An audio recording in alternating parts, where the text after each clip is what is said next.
సహోదరి సహోదరుడా, యేసుక్రీస్తు రక్తంలో కడగబడినటువంటి దేవుని పిల్లలారా, మీరు ఏ శ్రమల్లో ఉన్నా, కొంచెము కాలము కష్టాల్లో ఉన్నా, మీ విశ్వాసము అగ్ని పరీక్షలో పుటము వేయబడుతున్నా, మీరు తట్టుకోలేని తాళుకోలేని పరిస్థితుల్లో జీవిస్తున్నా, నా దేవుడు దయాళుడు. నీతిమంతుల మీద ఆయన కనుదృష్టి ఉంటుంది. ఆయన చెవులు ఆయన ప్రార్థనలకు ఒగ్గి ఉన్నవి. ఆయన దయాళుడు. కాబట్టి నీ ఆపదల్లో, నీ కష్టాల్లో, నీ బాధల్లో నా దేవుడు దయాళుడు. ఆయన్ని రుచి చూచి ఉత్తముడిని తెలుసుకో. ఏంటి ఆ ఉత్తమత్వం?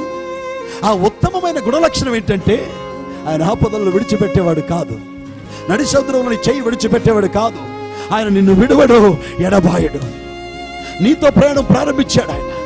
ఏ రోజైతే ప్రభువాని సొంత రక్షకుడిగా నువ్వు స్వీకరించావో, నీలో ఆయన పరిశుద్ధాత్మను పెట్టాడు. ఆ పరిశుద్ధాత్మని చేపట్టుకుని తీరానికి చేర్చే వరకు, గమ్యానికి చేర్చే వరకు, ఇదిగో నిత్యత్వంలోకి, సంపూర్ణతలోకి నిన్ను నడిపించి నిలబెట్టేంత వరకు ఆయన నిన్ను విడవడు.